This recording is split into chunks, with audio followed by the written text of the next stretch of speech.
Hola, ¿qué tal a todos? Sean bienvenidos a una entrega más de este tan novedoso curso de Windows Server 2012, un curso que está diríamos, up to date o en la cima de lo que es la tecnología hoy en día.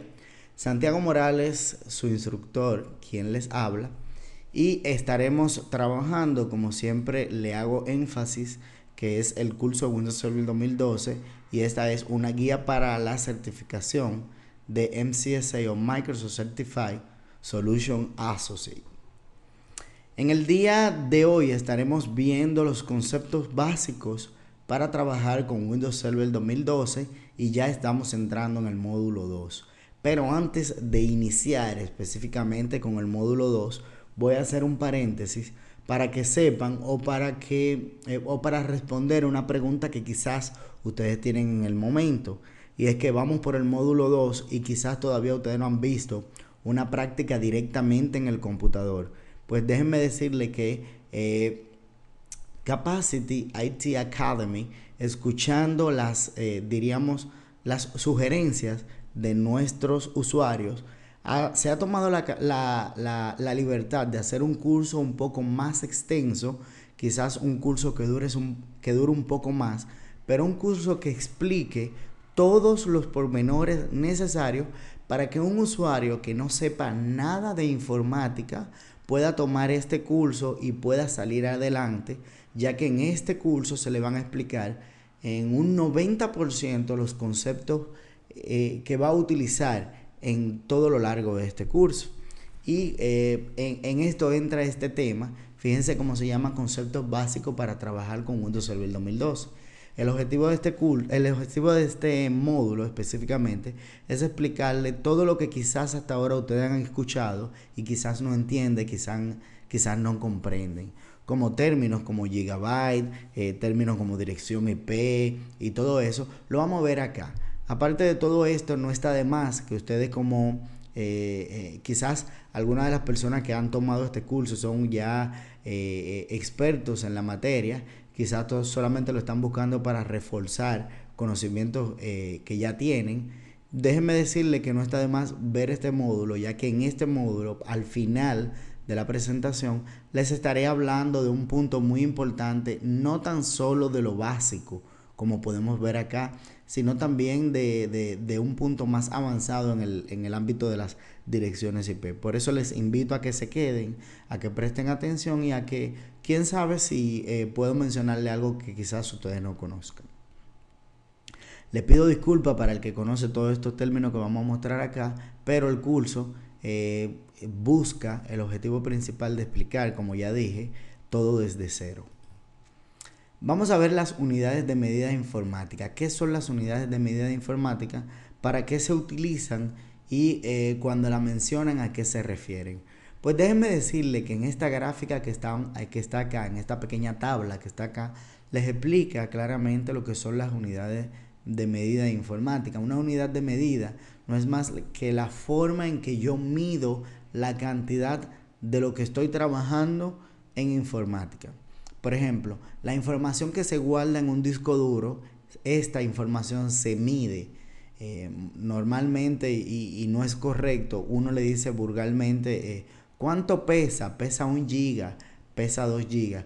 Pero uno le hace diríamos así, le llama peso para saber que se está midiendo el volumen o la cantidad de información que hay en el disco duro. Así también se puede medir la cantidad de memoria, se puede medir la cantidad de memoria para la tarjeta de video, etcétera, etcétera.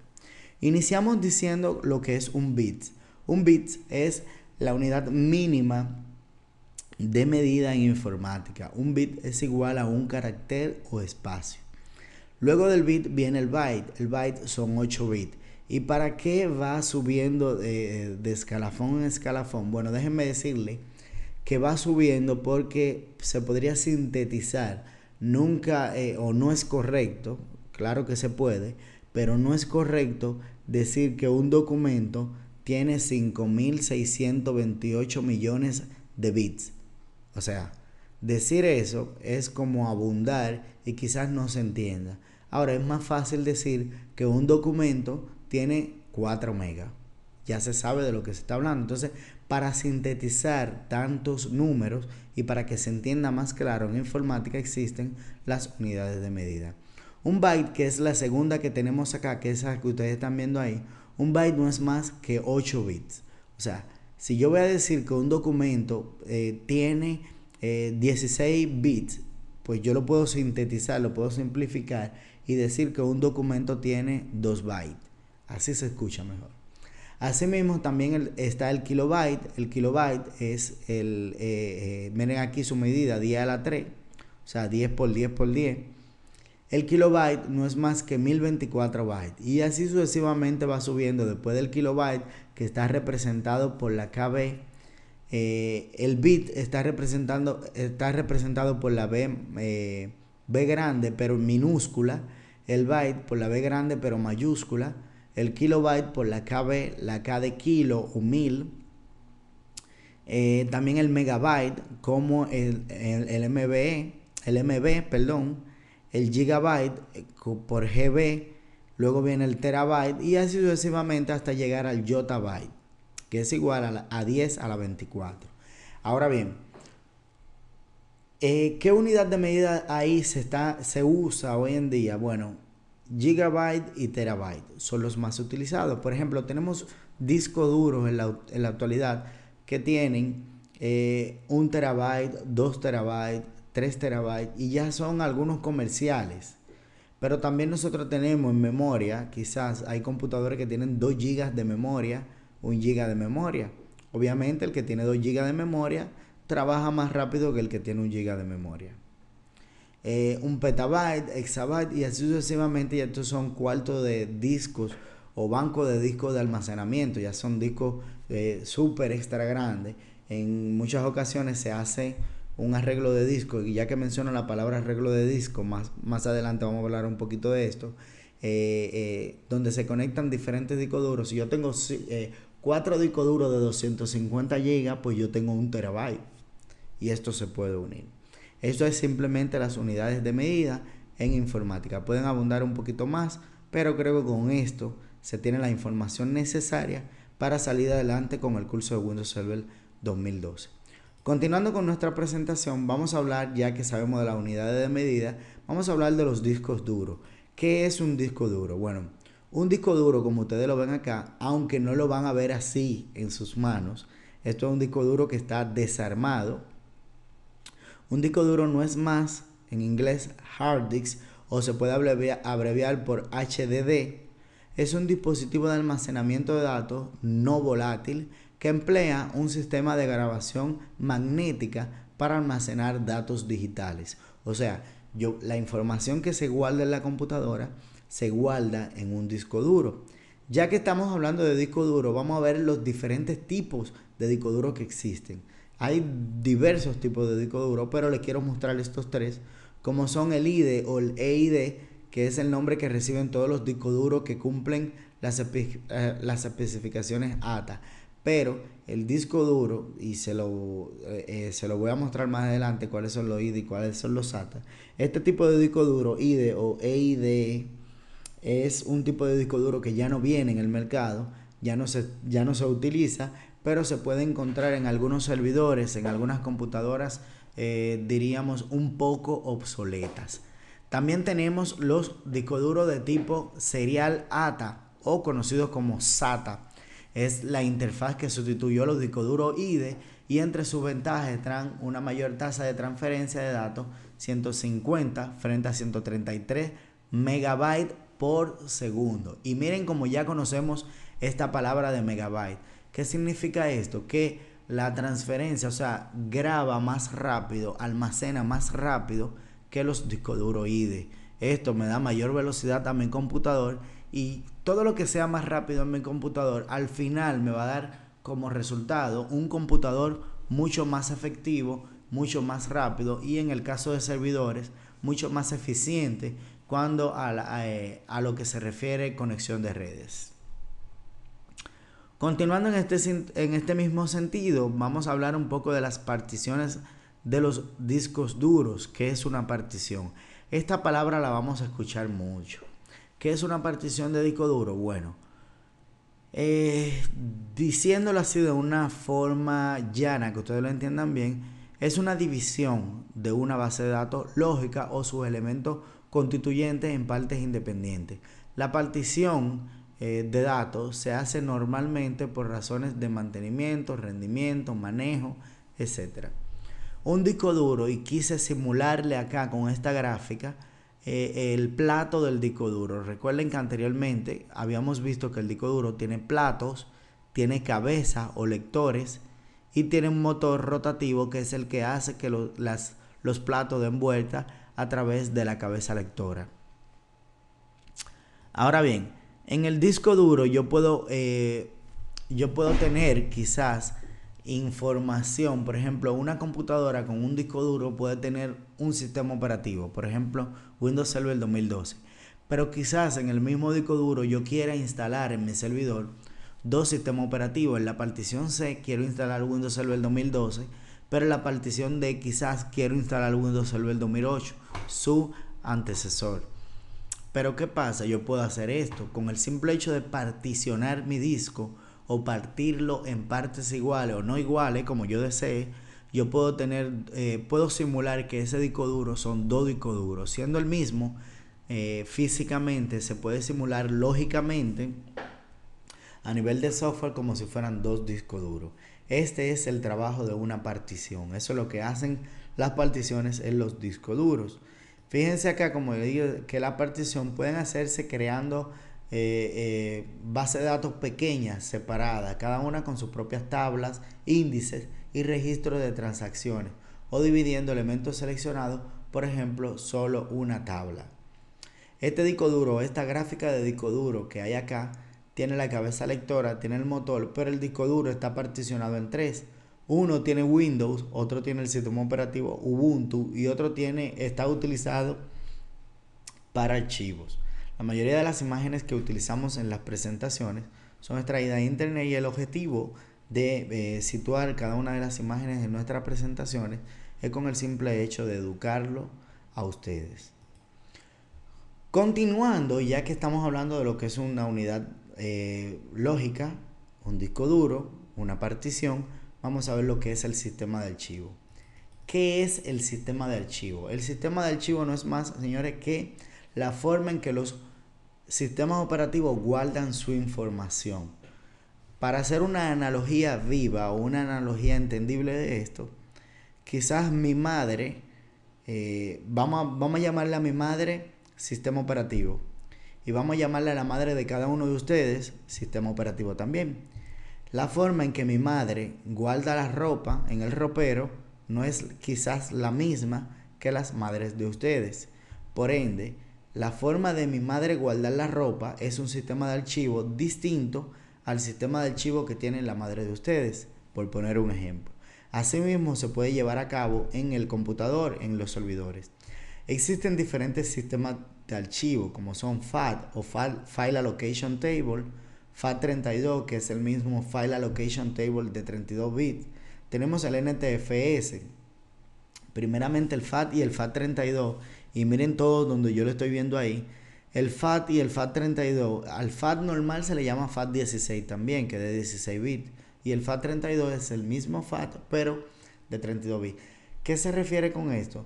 A que la forma de guardar los archivos de esos sistemas operativos era de tipo FAT, porque cada una de las formas de guardar los archivos tiene un nombre. Windows 98, Windows 95 tenían el sistema de archivos FAT y FAT32, que era File Allocation Table o tabla de alocación de archivos, la forma de alojar los archivos en el disco duro.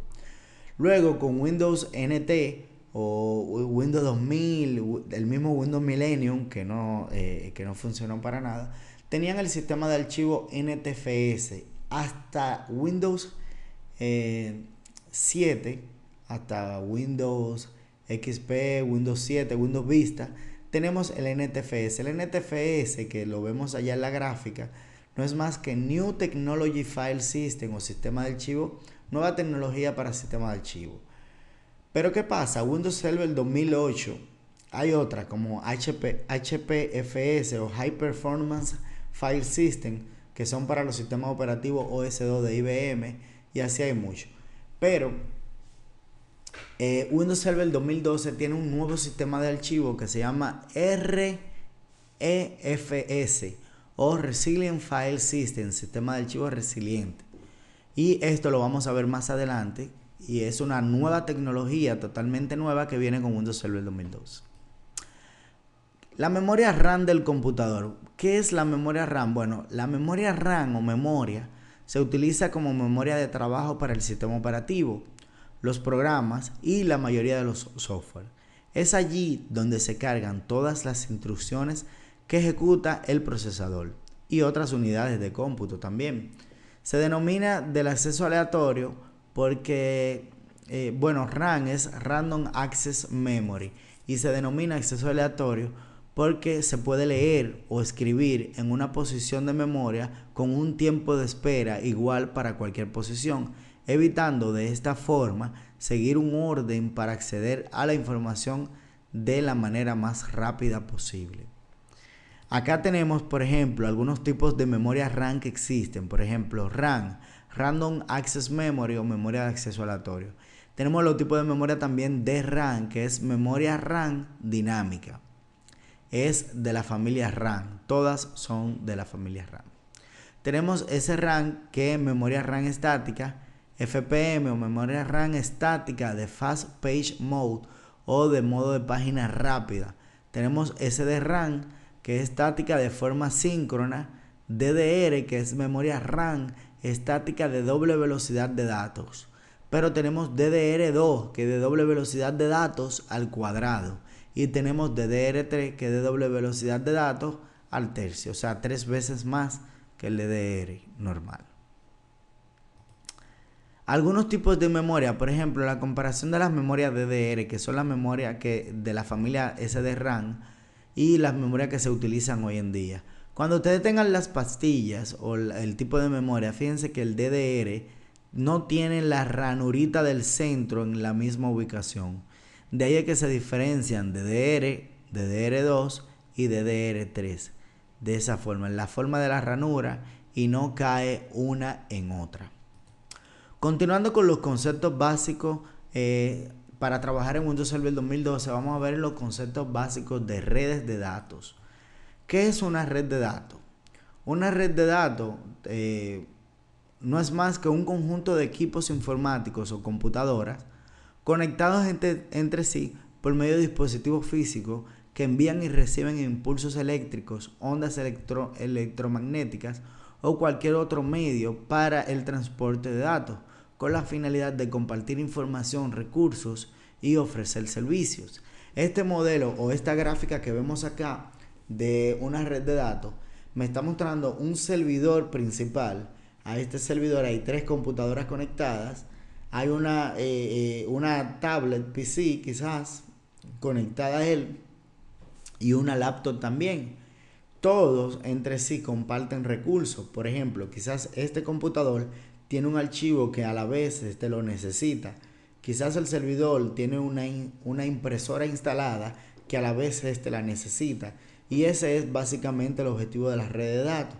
Abaratar costos, economizando, que se tenga que comprar una impresora para cada computadora, que los archivos se tengan que copiar con discos duros externos de una computadora a otra, entre otras mejoras que la vamos a ir viendo más adelante ya cuando estemos entrando en la parte de los dominios de Windows Server.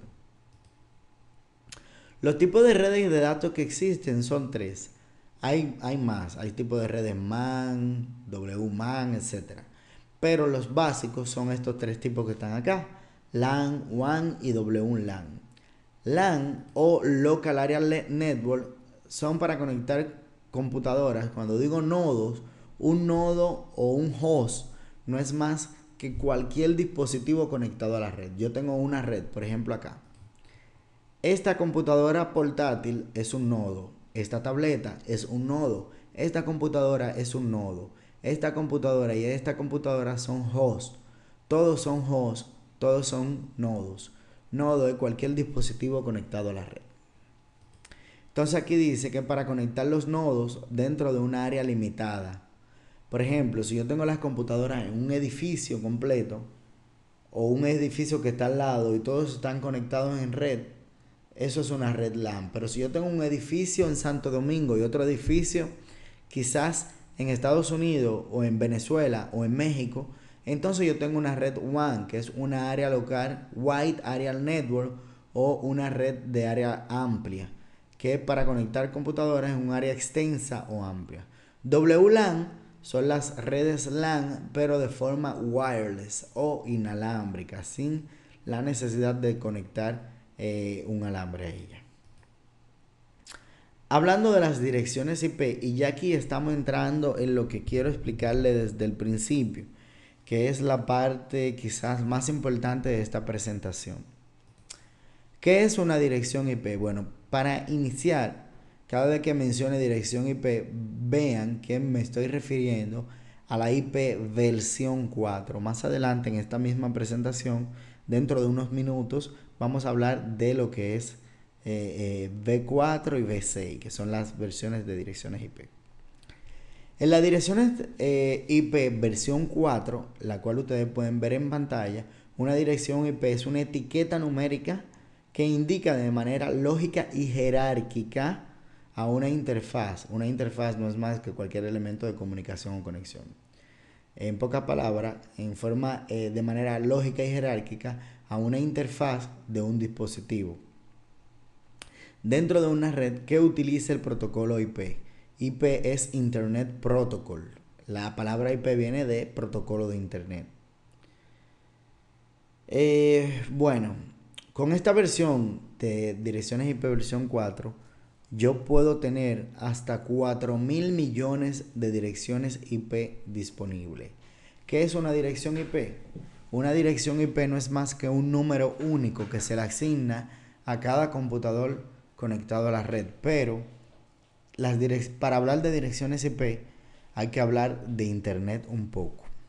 Todos sabemos qué es Internet. Internet es una red de redes que tiene un sinnúmero de computadoras y nodos conectados entre sí. Ahora bien, cuando yo entro a una dirección en Internet, y esto lo vamos a abundar un poquito cuando estemos hablando de DNS más adelante. Cuando yo entro a una dirección IP, cuando yo entro por ejemplo, a www.capacity.com.do, aunque yo me estoy aprendiendo el nombre de capacity.com.do, en realidad yo estoy entrando a una numeración, a una dirección IP. ¿Por qué? Porque cada página, cada dirección en Internet debe tener un número diferente. Pero ¿qué pasa? Aquí viene lo que les quiero explicar. Ok, todas las páginas, quizás ustedes se preguntarían, todas las páginas tienen una numeración o IP. Vamos a llamarle a la IP, vamos a llamarle numeración. Entonces, ¿todas las páginas en Internet tienen una numeración diferente? La respuesta es sí. No pueden haber dos páginas en Internet con una misma numeración. Numeración, recuerden, es dirección IP. Ahora bien, ¿y qué pasa cuando todas las direcciones IP se acaban? Pues más adelante en esta misma presentación le explicaré lo que está pasando. Vamos a conformarnos ahora mismo con aprender lo que es la dirección IP.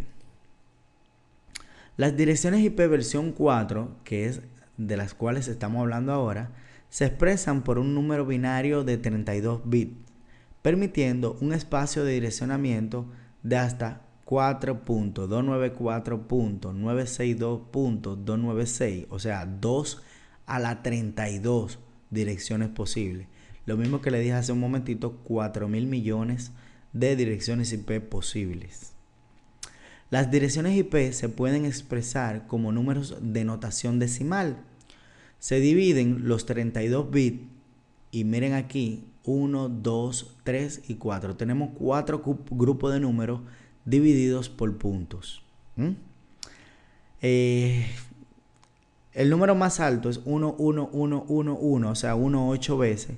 Y esos bits, o sea, los bits de los números que le acabo de decir, de derecha a izquierda, tienen valores decimales de 1, 2, 4, 8, 16, 32 y 128, lo que suma 255. Me explico más claro. una dirección IP, y miren aquí 255.255.255.0, donde este número que está acá es el primer octeto. Una dirección IP es una etiqueta numérica que identifica de manera lógica y jerárquica una interfaz, como les dije al principio, dentro de una red con el protocolo Internet Protocol. Las direcciones IP se expresan por número de 32 bits. No quiero que olviden esta parte que les estoy diciendo. Y esto, 255, sería lo mismo que decir, por ejemplo, 1, 2, vamos a mover esto para que esto sirva quizás hasta de práctica. 1, 2, 3, 4, 5, 6, 7, 8. Punto 1, 2, 3, 4, 5, 6, 7, 8. 8 veces y al final un 0. Eso sería lo mismo que estamos viendo acá. Ahora bien, ¿qué pasa? Que cuando yo estoy trabajando con las direcciones IP, tenemos dos tipos de direcciones IP diferentes. Tenemos las direcciones IP públicas y tenemos las direcciones IP privadas. Las direcciones IP públicas son las que utilizan los sitios de internet, pero las direcciones IP privadas son las que nosotros vamos a utilizar en este curso para asignárselas a cada uno de los computadores que se van a conectar en la red que vamos a crear. Los tipos de direcciones IP, por ejemplo, dentro de las direcciones IP tenemos tres clases, que son clase A, clase B y clase C. Existe la clase D y la clase E, pero vamos a limitarnos a estas tres clases que son las utilizables por nosotros. Por ejemplo, las direcciones desde la 1 hasta la 126 pertenecen a la clase A. De este rango, las IP 10 son IPs privadas. O sea, en Internet puede haber una dirección que tenga el número 1, el número 2, el número 120, el número 118, y todas esas direcciones son direcciones públicas. Ahora, en Internet yo nunca voy a ver una dirección 10, porque el rango de las direcciones 10 no es permitido a nivel público, sino privado. Asimismo, el rango de 128 a 191 es la clase B. Y de este el rango 172 son privadas. De 192 a 223 son clase C y de este el rango 192 es privada. Dentro de una empresa siempre ustedes van a ver direcciones IP, como les dije al principio, con el rango 192 que es clase C, con el rango 172 que es clase B y con el rango 10 que es clase A. En Internet van a ver todos los números menos esos tres, 10, 172 y 192. Lo van a ver todos. Las clases de direcciones, y para que esto se entienda mejor, las clases de dirección IP privada que pueden existir. El primer grupo de números se refiere a la dirección de red. La siguiente define lo que es la dirección del host, la dirección del nodo. En la clase B, los primeros dos grupos definen la dirección de red y los últimos dos grupos definen la dirección del host. En la clase C, los primeros tres grupos definen la dirección de red y el último grupo la dirección del host. En pocas palabras, y para que se entienda más claro, en una clase C yo puedo tener menos direcciones IP disponibles que en una clase B y esta a su vez mucho menos a una clase A. Normalmente los ISP o Internet Service Provider, proveedores de servicios de Internet, proveen direcciones IP de la clase A nivel privado para que el usuario pueda tener todas las direcciones posibles para instalar. Vamos a hablar, no podemos dejar de hablar de la dirección IP sin hablar de lo que es la máscara de subred. Y miren donde extraje esta información de Internet. La máscara de subred o la máscara permite distinguir los bits que identifica la red y los que identifican el host de una dirección IP. Dada la dirección de A 10.2.1.2, sabemos que, por ejemplo, 10.2.1.2, bueno, esta pertenece a la dirección de red 10 y el host al que se refiere es el 2.1.2. Me explico. En esta ocasión, 192.168.0.0, como es una clase C y la clase C utiliza únicamente el último número para asignárselo a los hosts, estamos diciendo que la máscara de subred va a ser 255.255.255.0.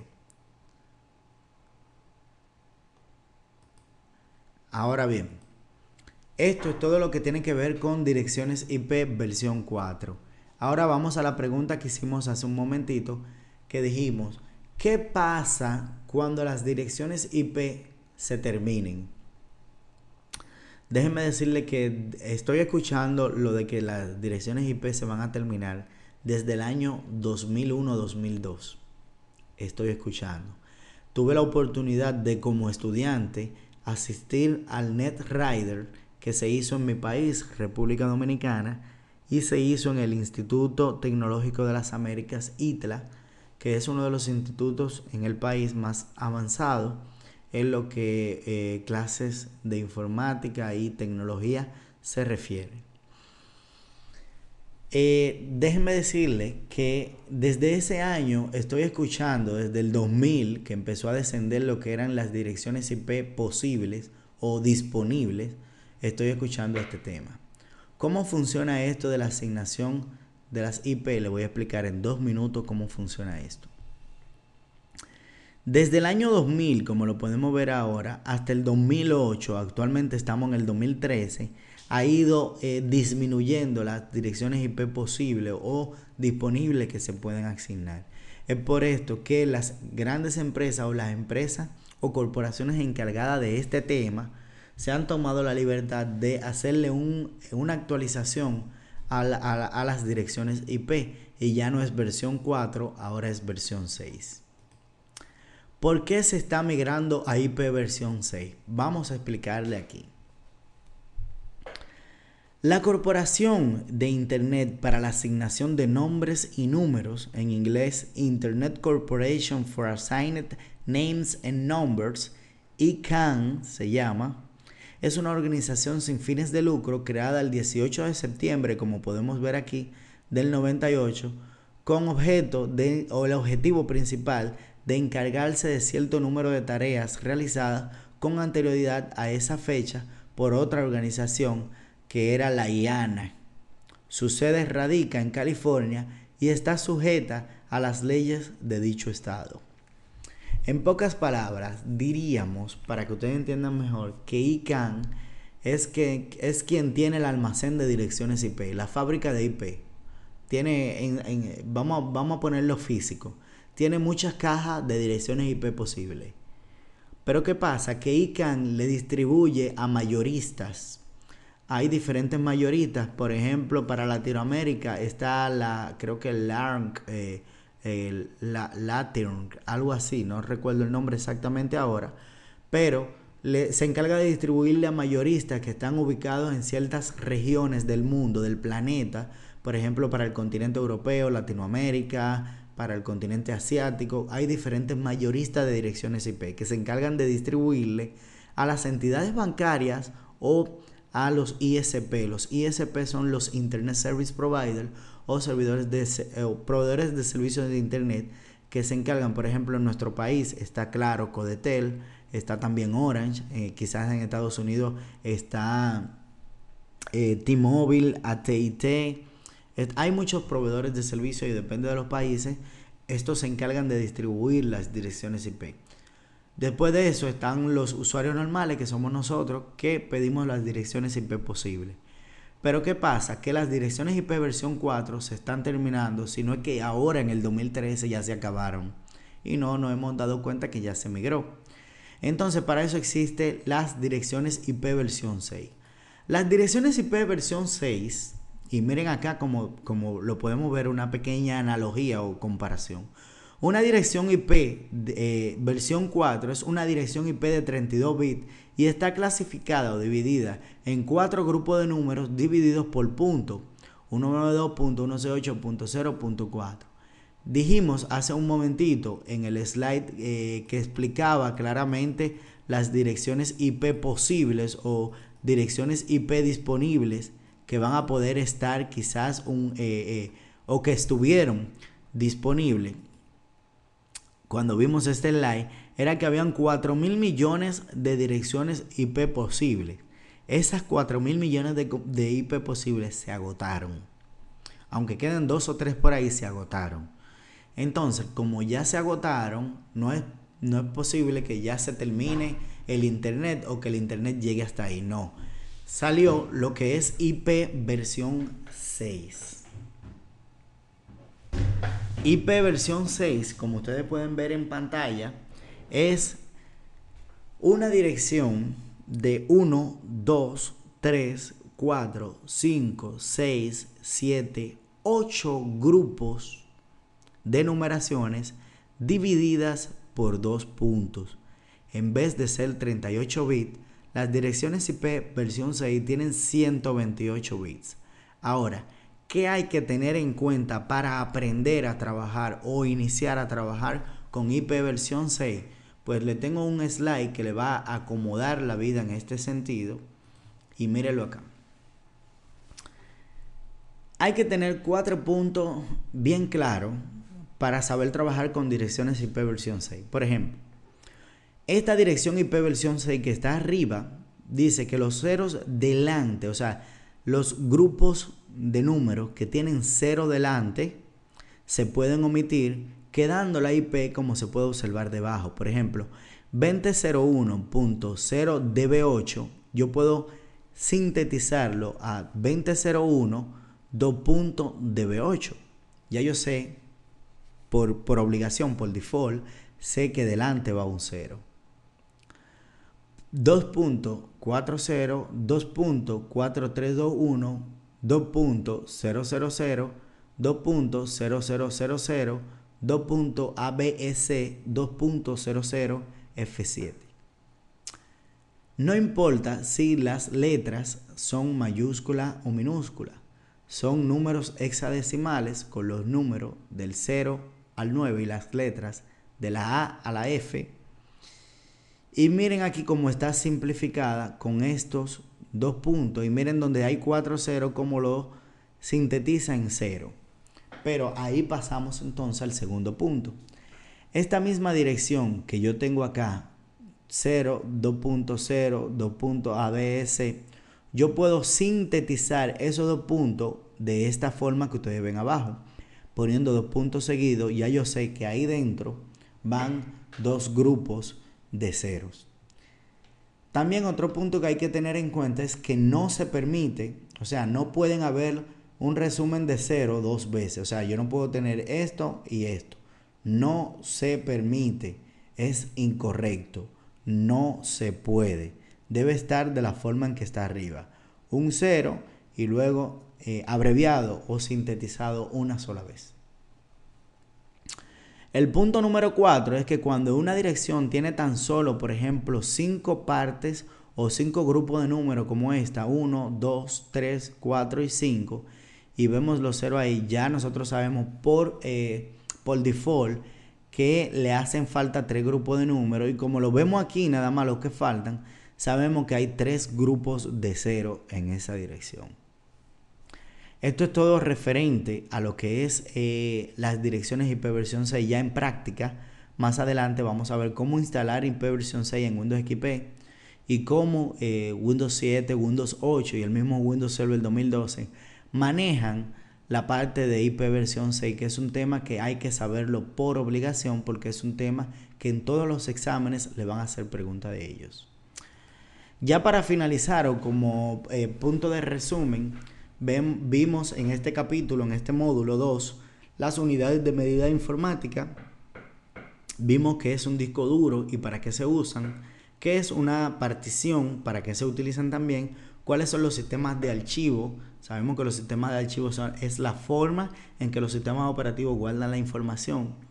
Vimos qué es la memoria RAM del computador y cómo se clasifican o dividen, los conceptos básicos de redes de datos, cómo éstas se conectan y cómo se llaman, y hablamos un poco y solamente un poco de las direcciones IP.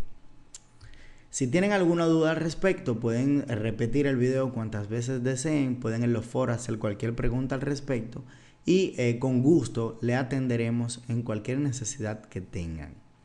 Déjenme decirles que esto es todo hasta el momento. Se despide Santiago Morales. Gracias y hasta luego.